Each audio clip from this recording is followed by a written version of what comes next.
अस्सलाम वालेकुम। मेरा जो आज का टॉपिक है वो एक्सरसाइज 3.1 मेन क्वेश्चन 2 को लेके है। मैंने पहले ही आपसे कहा था कि अगर वो एक्सरसाइज 3.1 है तो उसमें पूरे 3 मेन क्वेश्चन हैं।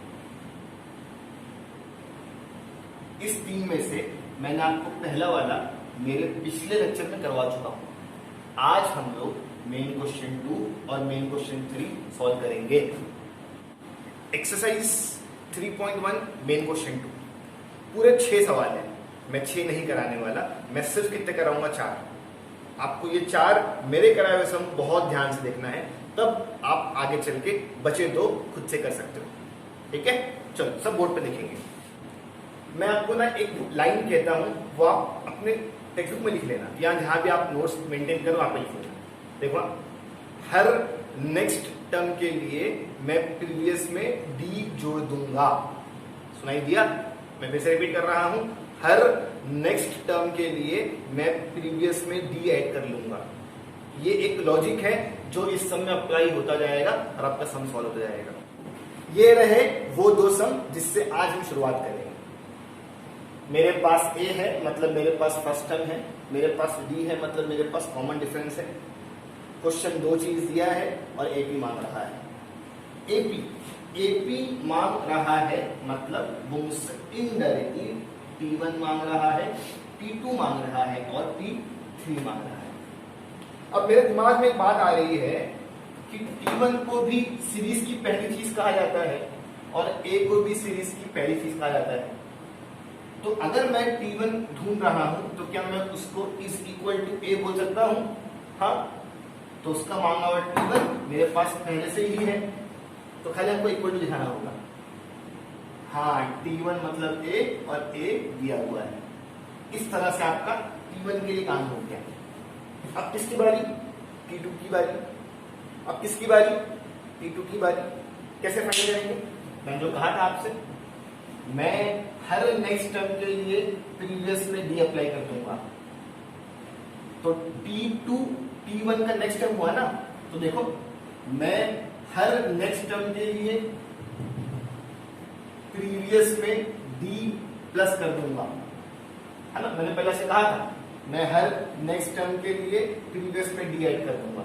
चलो सॉल्व करते हैं। क्या मैं T1 जानता हूं? हाँ। क्या मैं डी जानता हूं? हाँ। 10 और 5 15। इस तरह से आपका T2 मिल गया। T1 हो चुका है, T2 हो चुका है। अब किसकी बारी? T3 की बारी। T3 किसका नेक्स्ट टर्म है? T2 का। फॉर्मूला बनाओ। हर नेक्स्ट टर्म के लिए मैं प्रीवियस में डी प्लस कर दूंगा। क्या मैं T2 जानता हूं? हाँ। क्या मैं डी जानता हूं? हाँ। 15 5 20। इस तरह से मैंने T1 को भी फाइंड कर लिया, T2 को भी फाइंड कर लिया और T3 को भी फाइंड कर लिया। अब हम सम फिनिश करते हैं। Therefore, required AP is 10, 15, 20, so। ये रहा आपका पहला सम। जिस लॉजिक से आपने पहला सम सॉल्व किया है, सेम उसी लॉजिक से आप दूसरा सम भी सॉल्व करोगे। जरा भी फर्क नहीं। बस आपके मन में एक लाइन चलनी है बार बार, हम हर नेक्स्ट टर्म के लिए प्रीवियस टर्म में डी प्लस कर देंगे। चलो सेम कंसेप्ट। ए दिया है, बी दिया है, किस चीज की मांग हो रही है? एपी की। एपी की मांग हो रही है, मतलब इनडायरेक्टली मुझसे क्या मांग रहा है? T1, T2, T3।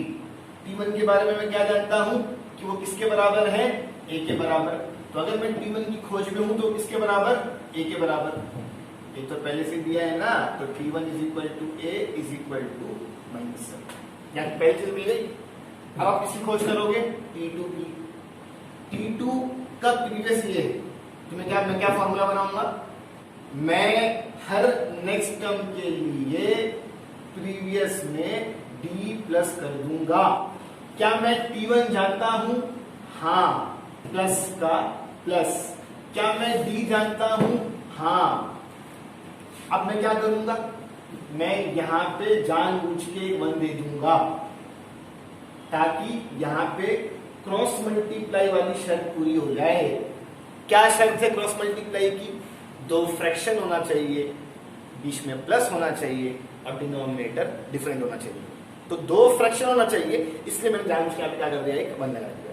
प्लस तो पहले से ही है और डिनोमिनेटर डिफरेंट है, पूरी शर्त पूरी हो रही है क्रॉस मल्टीप्लाई की। अब मैं यहाँ पे क्रॉस मल्टीप्लाई करूंगा, आता होगा आप लोग। इक्वल टू का इक्वल टू, माइनस का माइनस, 2 7 जा 14, प्लस का प्लस, 1 1 जा 1, 1 2 जा 2। Solve, minus plus minus, 14 minus 1 13, बड़े नंबर की साइन, 14 बड़ा है तो बड़े नंबर की साइन, और 2। मैं काट सकता हूं लेकिन लोग डेसिमल में आ जाएंगे, जरूरत नहीं है, ऐसे ही रहना चाहिए। आगे चलते हैं, T1 फाइंड कर चुके हैं, T2 फाइंड कर चुके हैं, अब क्या फाइंड करेंगे, T3। सेम लॉजिक से हर नेक्स्ट टर्म के लिए मैं प्रीवियस में D प्लस कर दूंगा, हर नेक्स्ट टर्म के लिए मैं प्रीवियस में D प्लस कर दूंगा। बनाओ फॉर्मूला, हर नेक्स्ट टर्म के लिए मैं प्रीवियस में D ऐड कर दूंगा। क्या मैं T2 जानता हूं, हाँ, प्लस का प्लस। क्या मैं D जानता हूं, हाँ। चलो क्या कर सकते हैं, देखो दो फ्रैक्शन है, बीच में प्लस है, डिनोमिनेटर सेम है, मैं कॉमन डिनोमिनेटर ले सकता हूं। दो यहां भी है, दो यहां भी है, तो दो यहां भी, ये कॉमन डिनोमिनेटर है। कॉमन डिनोमिनेटर और क्रॉस मल्टीप्लाई में फर्क इतना है, क्रॉस मल्टीप्लाई में डिनोमिनेटर डिफरेंट होते हैं और कॉमन डिनोमिनेटर में डिनोमिनेटर सेम होते हैं। दो यहां भी है, दो यहां भी है, तो दो यहां भी है। इसको सॉल्व कर लो, माइनस प्लस माइनस, 13 में से 1 गया 12, और बड़े नंबर की साइन। क्या ये कट रहा है, हाँ, 2 1 जा 2 6 जा, एट द एंड क्या बच गया, -6। क्या मैंने हमारी तीन चीज फाइंड कर लिया, हाँ, लास्ट में खत्म करोगे, देयरफॉर रिक्वायर्ड AP is -7 -13/2 -6। ठीक है, ये रहे दो सम। अब हम दो सम और करेंगे, फिर हमारा मेन क्वेश्चन 2 फिनिश। ये रहे हमारे आगे के दो सम, वही सारी चीज है पुरानी। हमसे AP की मांग हो रही है, मतलब इनडायरेक्टली हमसे T1 मांगा जा रहा है, T2 मांगा जा रहा है और T3 मांगा जा रहा है। अगर देखें कि T1 किस तरह से फाइंड किया जाए, T1 का हो या A का हो, बात एक ही है, दोनों ही फर्स्ट टर्म डिनोट करते हैं। T1 भी फर्स्ट टर्म होता है, A भी फर्स्ट टर्म होता है। अब T2 की बारी, मैं हर नेक्स्ट टर्म के लिए प्रीवियस में D प्लस कर दूंगा।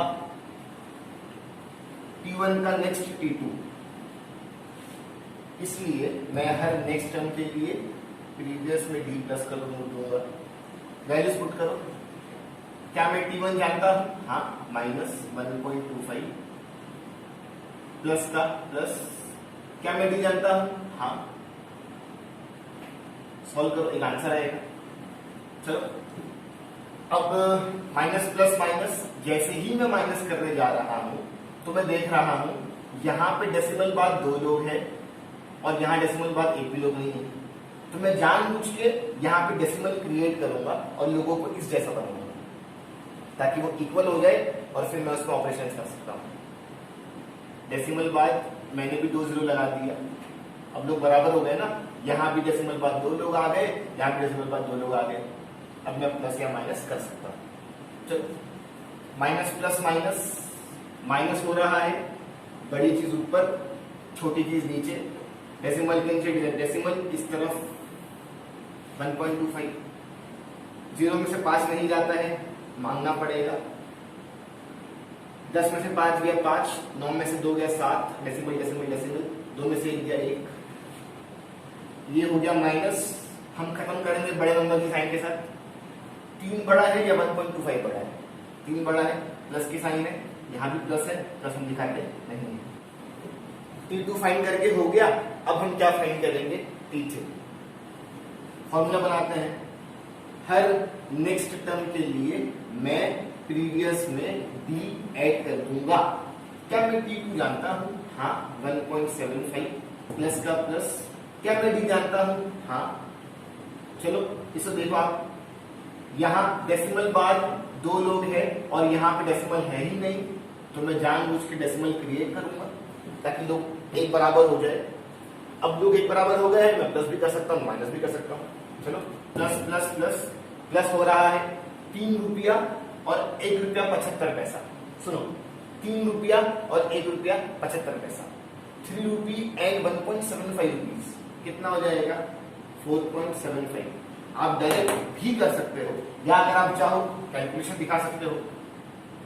ये रहा 3 रुपया, डेसिमल के नीचे डेसिमल, ये रहा 1.75 रुपया, प्लस कर दो 5 7 4। डायरेक्ट से भी 4.75 आना है और सॉल्व करके भी 4.75 आना है, जैसा आपको अच्छा लगे। इस तरह से मैंने T3 भी फाइंड कर लिया। अब मैं एंड करूंगा, therefore required AP is minus 1.5, 1.75, 4.75 and so on। अब आगे चलते हैं सम नंबर 6 पे। AP की मांग हो रही है, मतलब उससे T1, T2 और T3 मांगा जा रहा है। मुझे T1 की खोज है, T1 और A एक ही चीज होती है, तो मैंने T1 को A के बराबर दिखाया और A की वैल्यू मुझे दी हुई थी। अब किसकी बारी? T2 की बारी। हर नेक्स्ट टर्म के लिए मैं प्रीवियस में D को प्लस कर दूंगा। क्या मैं T1 जानता हूं? हाँ, प्लस का प्लस। क्या मैं D जानता हूं? हाँ। 2 साइन साथ में है तो क्या करेंगे? ब्रैकेट डालेंगे। अब आगे सॉल्व करो। -19 as it is, plus minus minus 4 का 4, माइनस माइनस प्लस, 19 प्लस 4 23 और बड़े नंबर की साइन। T2 का भी काम हो गया। अब किसकी बारी? T3 की बारी। हर नेक्स्ट टर्म के लिए मैं प्रीवियस में D ऐड कर दूंगा। क्या मैं T2 जानता हूं? हाँ। क्या मैं D जानता हूं? हाँ। 2 साइन साथ में है तो क्या आएगा? ब्रैकेट आ जाएगा। सॉल्व करो। -23 as it is, plus minus minus 4 का 4। सॉल्व करो। माइनस माइनस प्लस, 23 और 4 27, बड़े नंबर की साइन। T1 भी मिल चुका है, T2 भी मिल चुका है और T3 भी मिल चुका है। सम खत्म। Therefore required AP is -19, -23, -27। ये आपका एक्सरसाइज 3.1 का मेन क्वेश्चन 2 फिनिश हो गया। इसके आगे अब हम मेन क्वेश्चन 3 सॉल्व करेंगे। Exercise 3.1 main question 3। हमारे पास 2 सीक्वेंस है जिसे पहले से ही AP है ऐसा कहा जा रहा है और बदले में हमसे मांग हो रही है कि जाओ आप फर्स्ट टर्म ले आओ और जाओ आप कॉमन डिफरेंस ले आओ। फर्स्ट टर्म उसका पहला मांगा हुआ। हम सब जानते हैं सीरीज की पहली चीज को ही फर्स्ट टर्म कहा जाता है, तो यहाँ पे फर्स्ट टर्म फाइंड करना कोई बड़ा टास्क है। T1 A सीरीज की पहली चीज 5 है, इसलिए वो फर्स्ट टर्म कहलाएगा। आगे कॉमन डिफरेंस। अगर मैं बात कहूं कॉमन डिफरेंस की, तो कॉमन डिफरेंस 2 तरह से काउंट होता है, एक लॉन्ग फॉर्म में और एक शॉर्ट फॉर्म में। लॉन्ग फॉर्म तब जब हम पहचान करते हैं कि दिया हुआ सीक्वेंस AP है या नहीं, वहां पे हम टर्म बांटते हैं, जगह बनाते हैं, फिर पीछे से माइनस करते हैं। ठीक है, फिलहाल यहाँ पे हम लॉन्ग फॉर्म नहीं लेंगे, यहाँ पे हम शॉर्ट फॉर्म लेंगे कि जो दिया हुआ सीक्वेंस है वो पहले से है AP ऐसा कहा जा रहा है। देखो किस तरह से शॉर्ट फॉर्म में कॉमन डिफरेंस को काउंट किया जाता है। कॉमन डिफरेंस, इस वाले टर्म को इस वाले टर्म से माइनस करेंगे, फिर इस वाले टर्म को इस वाले टर्म से माइनस करेंगे, फिर इस वाले टर्म को इस वाले टर्म से माइनस करेंगे। -7 इस वाले टर्म को इससे माइनस करेंगे, माइनस करेंगे तो माइनस आया और फिर इसकी वैल्यू -3। दो साथ में है तो क्या आ जाएगा? इसे सॉल्व नहीं करना है, यहाँ पे सेम कॉलम डाल के पार्ट 1 फिनिश करना है। अब पार्ट 2 इस वाले को इससे -3 -, ये पार्ट 2 फिनिश हो गया। अब इस वाले को इससे 1 माइनस 5 क्या रिजल्ट आया? आप इस वाले पार्ट को सॉल्व कर लो, चाहे आप इस वाले पार्ट को सॉल्व कर लो, चाहे आप इस वाले पार्ट को सॉल्व कर लो। आप किसी भी पार्ट को सॉल्व करो, आपका आंसर सेम आएगा और वो हर जगह के लिए एक होगा। प्लस माइनस माइनस 5 में से 1 या 4 और बड़े नंबर की साइन। मैंने फर्स्ट टर्म भी फाइंड कर लिया, मैंने कॉमन डिफरेंस भी फाइंड कर लिया और आपका सम खत्म हो गया। इसी ही तरह का एक और सम, फर्स्ट टर्म की मांग हो रही है। फर्स्ट टर्म मतलब P1, उसको हम A भी कहते हैं और यहाँ पे क्या आ जाएगा 0.6। कॉमन डिफरेंस की मांग हो रही है। मैं कॉमन डिफरेंस शॉर्ट में काउंट करूं या लॉन्ग में काउंट करूं? शॉर्ट में काउंट करूंगा क्योंकि ये सीक्वेंस पहले से ही क्या है। शॉर्ट में कैसे काउंट करेंगे? कॉमन डिफरेंस चाहिए, पीछे से माइनस करना होगा। इस वाले टर्म को इससे माइनस करेंगे, इस वाले टर्म को इससे माइनस करेंगे, इस वाले टर्म को इससे माइनस करेंगे। किसी को माइनस करो, आपका आंसर सेम आएगा। चलो 1.5 माइनस 1.2, फर्स्ट पार्ट खत्म हो गया। 1.2 माइनस 0.9, सेकेंड पार्ट खत्म हो गया। 0.9 माइनस 0.6, ये आपका थर्ड पार्ट भी फिनिश हो गया। ये आपका पहला पार्ट है, ये आपका दूसरा पार्ट है और ये आपका तीसरा पार्ट है। आप किसी को भी माइनस करके आंसर ला सकते हो जो आपको अच्छा लगता है। चलो माइनस करते हैं। 0.9 माइनस 0.6, 9 में से 6 गया 3, 0 में से 0 हो गया 0, 0.3 आया। ये आपके 2 सम हो गए, एक सम और बचा हुआ है। ये सम खत्म हो जाएगा, हमारी एक्सरसाइज भी फिनिश हो जाएगी। सम लिखते हैं। फर्स्ट टर्म की मांग हो रही है। फर्स्ट टर्म मतलब P1 या A, फर्स्ट टर्म सीरीज की पहली चीज, तो पहला 1/4। कॉमन डिफरेंस 2 तरह से काउंट होता है, लॉन्ग फॉर्म और शॉर्ट फॉर्म। हम शॉर्ट फॉर्म यूज करेंगे। कॉमन डिफरेंस, पीछे से माइनस करो,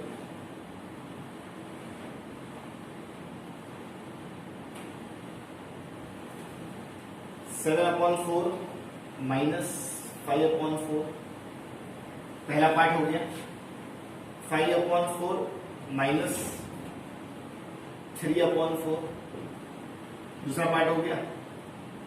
3/4 माइनस 1/4, ये आपका पहला पार्ट है, ये आपका दूसरा पार्ट है और ये आपका तीसरा पार्ट है।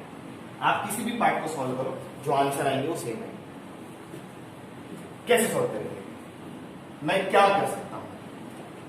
मैं कॉमन डिनोमिनेटर ले सकता हूं। यहां पे सारी की सारी शर्त कॉमन डिनोमिनेटर की पूरी हो रही है, तो हम भी कॉमन डिनोमिनेटर लेंगे।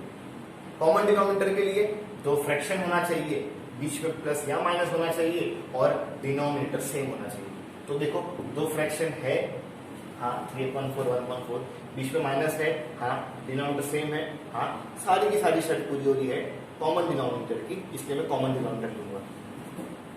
4 यहाँ भी, 4 यहाँ भी, 4 एक बार, 3 में से 1 गया 2, क्या ही कटेगा 2 1 जा 2 2 जा 1/2 और ये अपना आंसर है। मैंने आज आपको 3.1 फिनिश करवा दिया हूं। मैं उम्मीद करता हूं कि आपको मेरी कही हुई चीज समझ में आई होगी। आप रेगुलरली हर सम को बार बार लिख के प्रैक्टिस करते रहो। अब मेरा जो नेक्स्ट लेक्चर होगा वो 3.2 को लेके होगा जल्दी।